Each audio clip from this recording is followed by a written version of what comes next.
नमस्कार, मैं हूं रिजवान अहमद सिद्दीकी। आप देखना शुरू कर चुके हैं सबकी खबर। मध्य प्रदेश में प्रशासनिक सर्जरी होने वाली है बड़े पैमाने पर। कलेक्टर और एसपी बदले जाने हैं, लेकिन इसके पहले ही मुख्यमंत्री ने एक बड़ी कार्रवाई की है और सख्त कार्रवाई कहा जा सकता है इसे। गुना के एसपी को उन्होंने बदल दिया, और बदल देना क्या, इसे हम ये कहेंगे हटा दिया। और वहीं सीधी कलेक्टर को भी जनप्रतिनिधियों ने शिकायत की, जो बातें उनके पास आ रही थीं उस पर उन्होंने सख्त कार्रवाई की है। इसके क्या मायने हैं और मुख्यमंत्री ने जिस तरह का कदम उठाया है उसका प्रशासनिक हलके में हड़कंप मचा हुआ है, क्या असर होगा, इस बारे में हम समझते हैं रविंद्र जैन साहब से। रविंद्र भाई, आपका बहुत बहुत स्वागत है। आप कैसे देख रहे हैं इस कार्रवाई को और इन लोगों के भविष्य के बारे में भी क्या सोचते हैं? बहुत बहुत धन्यवाद रिजवान भाई। अभी तक हमने जो शिवराज जी के कार्यकाल में भी कई अधिकारियों को हटाते हुए देखा था, लेकिन उनकी जो शिवराज जी के काम करने की स्टाइल थी वो प्रचार ज़्यादा करते थे। मुझे लगता है कि मोहन यादव ने उतना प्रचार नहीं किया, लेकिन कार्रवाई बड़ी सख्त की है। दूसरी एक बड़ी चीज़ मैं ये देख रहा हूँ कि सीधी भर्ती के हमारे जो अधिकारी हैं वो बच जाते थे और प्रमोट ही नप जाते थे। इस बार डॉक्टर मोहन यादव ने पहली बार जो चाबुक उठाया है और एक आईएएस और एक आईपीएस दो को जिस तरह से हटाया है, दोनों सीधी भर्ती के हैं। 2012 बैच के सीधी कलेक्टर हैं जिनका नाम स्वरोषित सोमवंशी है, और गुना में जो एसपी थे अंकित सोनी वो 2017 बैच के आईपीएस है। दोनों को हटाकर मुख्यमंत्री ने एक बड़ा संदेश दिया है, और मैं आज मध्य प्रदेश के मुख्यमंत्री डॉक्टर मोहन यादव को मतलब साधुवाद देता हूं कि ये जो अफसरशाही हावी हो रही थी, काम नहीं करना और अपने आप को खुद को खुदा समझ लेना, आज मोहन यादव जी ने बता दिया कि तुम खुदा नहीं हो, खुदा तो खुदा ही होगा। जिस तरह ये लोग मनमानी कर रहे थे, आपने देखा ये जो सीधी कलेक्टर है ये टाइगर मूवमेंट है कि मैं प्राइवेट गाड़ी लेके घुस गए थे उमरिया कलेक्टर, और उसी समय जब इतना सब खिंचाई हुई थी, इन्हें सुधर जाना चाहिए था। सुधरने के बजाय ये किस तरह की काम कर रहे थे, टेलीफोन नहीं उठाते थे, जनप्रतिनिधियों से बात नहीं करते थे। आप सोचिए 5 लाख 6 लाख लोग एक लोकसभा सांसद को चुनते हैं, उस सांसद का फोन कलेक्टर नहीं उठाते। विधायक जिन्हें 1.5 2 लाख लोग चुनते हैं विधायक को, उनका फोन नहीं उठाते कलेक्टर साहब। तो भैया आपको तनख्वाह काय बात की दी जाती है? गाड़ी घोड़ा बंगला क्या ऐसा अयास के लिए दिया जा रहा था आपको? तो निश्चित तौर पर मुख्यमंत्री जी ने सीधी में किया, और उसके बाद जो गुना में किया, गुना का तो रिजवान भाई आप चौंक जाएंगे। गुना में ये अंकित सोनी, इतना बढ़िया मौका मिला था। दरअसल मोहन यादव जी ने ये सोचा था कि गुना में हम लगातार प्रयोग कर रहे हैं, एसपी 1 साल से ज़्यादा नहीं टिक पाता, कोई ना कोई ऐसी घटना हो जाती है कि एसपी को हटाना पड़ता है।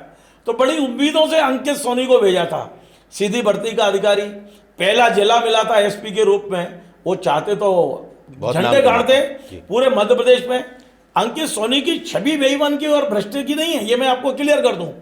लेकिन ये जो घटना हुई है और इस घटना में जो सामने तथ्य निकल कर आए हैं, उसने इतना सिद्ध कर दिया है कि जो लूट हुई है उसकी कहीं ना कहीं जानकारी अंकित सोनी तक थी। उन्होंने लूट का पैसा वापस कराया, वरिष्ठ अधिकारी को नहीं बताया। तो बहुत बड़ा ये लोग क्या करते हैं मैं आपको बताता हूँ बड़ी बात। इनके अंदर एक मानसिकता बैठी है कि हम सीधी भर्ती के हैं, प्रमोटी अधिकारी भ्रष्ट होते हैं, हम ईमानदार होते हैं। और अंकित सोनी जो सबसे बड़ी गलती कर रहे थे, उनके डीआईजी प्रमोटी हैं, उनके आईजी प्रमोटी हैं। तो डीआईजी और आईजी को कुछ समझ ही नहीं रहे थे, उनको सूचना देना अपना अपमान समझ रहे थे। नप गए, समझ में आ गया उनको कि क्या होता है। तो आप मुझे लगता है कि जो मुख्यमंत्री जी ने कल किया है वो मुख्यमंत्री साधुवाद के पात्र है। मध्य प्रदेश के बेलगाम ये जो अधिकारी हैं उन्हें एक बहुत बड़ा संदेश मुख्यमंत्री जी ने कल की कार्रवाई से दे दिया है। बिल्कुल, जिस तरह से इनका नाम आया, जाहिर है कि आपके मातहत इस तरह से स्वेच्छाचारिता कर रहे हैं, एक तरह से लूट कर रहे हैं खुलेआम, और आपको पता नहीं है, या आपको पता है आप अनदेखी कर रहे हैं और फिर आप वापस भी लौटा रहे हैं। ये कितना गंभीर मानते हैं आप इसको? देखिए, यदि हम गुनाह की बात करें तो गुनाह में तो वाकई बेहद शर्मनाक है, गंभीर तो है ही है। ये उन अधिकारियों के लिए जो सीधी भर्ती के हैं, बड़े सपने लेकर आते हैं, देश दुनिया समाज को बदलने का संकल्प लेके आते हैं। ट्रेनिंग होती है इनकी, ट्रेनिंग में इन्हें सब कुछ सिखाया जाता है, और अभी आप पहले जिले की पोस्टिंग में ही, मतलब मैं फिर से कहूँगा, मुझे ये कहने में कोई गुरेज नहीं है, अंकित सोनी अच्छा काम कर रहे थे, गुना की पब्लिक उनसे खुश थी, उनकी छवि एक ईमानदार अधिकारी की थी। लेकिन यदि आप पूरे जिले के एक टीआई को लूट का लाइसेंस दे दोगे तो फिर आपकी छवि का फायदा क्या? बहुत क्लियर है, आपकी छवि का फायदा क्या? ये पूरा जिले का मीडिया जानता था, जिले के अधिकारी जानते थे कि धन्नावत थाने के टीआई को आपने खुली छूट दे रखी है लूट की, और वो अप्रूव हो रहा है, धीरे धीरे खुल के सामने आ रहा है कि एक टीआई को गले लगाना, एक टीआई को मुंह लगाना, एक टीआई के सारे पाप माफ करना एक आईपीएस को कितना भारी पड़ता है। और ये एक बताऊं रिजवान भाई, ये एक बहुत बड़ा मैसेज है मध्य प्रदेश में। मैं तो ये कहता हूं कि पुलिस ट्रेनिंग में गुना की इस घटना को पढ़ाया जाना चाहिए कि किस तरह से एक आईपीएस अधिकारी किस तरह से कलंक अपने सिर पे लेते हैं। ये एक पाठ होना चाहिए उनके लिए। बिल्कुल, आईपीएस अधिकारी आता है, एक इमेज के लिए मरता है, इमेज बनाने की कोशिश करता है, इमेज बिल्डिंग करता है। पहला ज़िला था, पहला मौका था, और ये जैसे स्वरचित जो सोमवंशी थे उनके लिए दूसरा ज़िला था, दूसरा मौका था, और उन्होंने दोनों ने उसका मान नहीं रखा। एक ने मनमानी शुरू कर ली जो लोगों से मिलते ही नहीं थे। और आप कलेक्टर हैं तो आपको तो लोगों से अधिक पब्लिक से ही मिलना चाहिए। आप अब जनप्रतिनिधियों से ही नहीं बातचीत कर रहे हैं। अचानक मुख्यमंत्री ने सीधी की तरफ रुख किया, और वहाँ जो जनप्रतिनिधियों ने कहा उन्होंने सख्ती से निर्णय लिया। दूसरा यही गुना के बारे में, गुना के एसपी, इससे पहले भी गुना वाले एसपी बदल गए थे, इसी तरह के विवादों में सेना बदले थे, विवादों में आए थे। संजीव सिन्हा विवाद, सांप्रदायिक विवाद हुआ था, उसके बाद हटाया था सेना को, तो वो बदल गए थे। इनके पास मौका था पुलिस की भी इमेज बिल्डिंग का और स्वयं की भी, दोनों में असफल रहे, ये नहीं कर पाए, हटाया दिया गया। तो एक बात पीछे भी हम चलते हैं। आपने जब पहली बार इस घटना के बारे में उल्लेख किया था तो आपने सिवनी के हवाला कांड की घटना से इसको जोड़ा था कि सिवनी के बाद गुना में लूट। आपको क्या लगता है कि अगर सिवनी के एसपी जो सुनील कुमार मेहता हैं, उनका भी इसी तरह के विवादों में नाम आया था, बिल्कुल साफ साफ आया था उनका नाम, और उनको वो तो आप बाकायदा शेयर खरीदने और पता नहीं क्या क्या तरह की चीज़ों के इन्वेस्टमेंट करने की भी एक तरह से ट्रेनिंग देते थे आउट ऑफ वे जाकर, और जो नहीं करना चाहिए किसी भी अधिकारी को।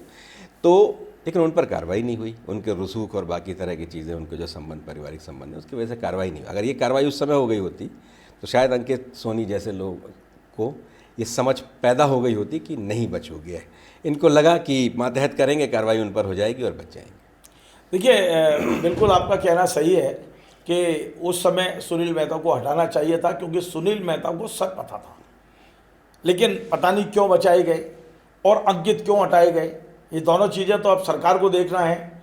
ये दोनों के मामले में इतना ज़रूर मैं कहूँगा, थोड़ा बहुत प्रमाण की यहाँ प्रमाण ज़्यादा मिल रहे हैं अंकित के खिलाफ, क्योंकि अंकित ने गलती क्या कर दी है।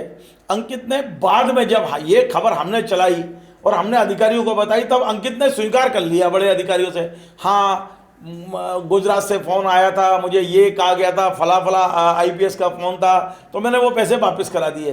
तब अधिकारी भड़क गए कि यार तुम्हारी जानकारी में था तो तुमने कार्रवाई क्यों नहीं की और पैसे क्यों वापस कराए। ये सारी चीज़ें अंकित के खिलाफ प्रमाण कुछ ज़्यादा हैं, तो कार्रवाई हुई। सोनी को सुनील मेहता को पता था।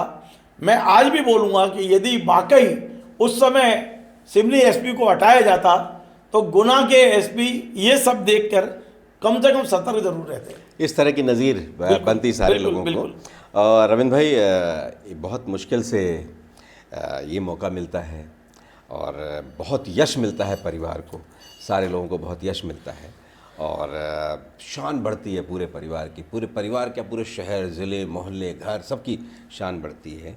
और जब इस तरह की चीज़ों में नाम आता है तो उतना ही मान घटता है। तो क्या संदेश देना चाहेंगे आप इस तरह के अफसरों को, क्या ना क्या चाहेंगे? देखिए, मैं फिर से कहूँगा रिजवान भाई, मैं नहीं जानता हूँ कि अंकित सोनी कौन है, कभी मैं मिला नहीं हूँ उनसे, लेकिन मैं इतना कहूँगा कि अंकित सोनी एक अधिकारी को संरक्षण देने के चक्कर में अपना कैरियर पर दाग लगा बैठे।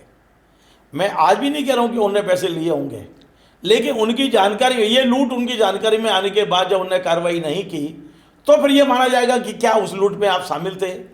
एक बात और मैंने अभी कुछ देर पहले खबर बनाई है, वो चौंक जाओगे आप देखिए। 19 तारीख की लेट नाइट इस गाड़ी को पकड़ा जाता है गुजरात की, 12:30 और 1:30 के बीच का बताया जा रहा है, और गाड़ी में पैसे पकड़े जाते हैं तो ये थाना प्रभारी एसपी को फ़ोन करता है। उनसे संपर्क होता नहीं होता मुझे नहीं पता है, या थाने एसपी साहब खुद बुलाते हैं, ये जाते हैं, ये गाड़ी को वहाँ रोक के 2 लोगों को गाड़ी पर खड़ा करके ये और एक अधिकारी और एक प्राइवेट गाड़ी किया गाड़ी से गुना पहुंचते हैं एसपी को सूचना देने के लिए।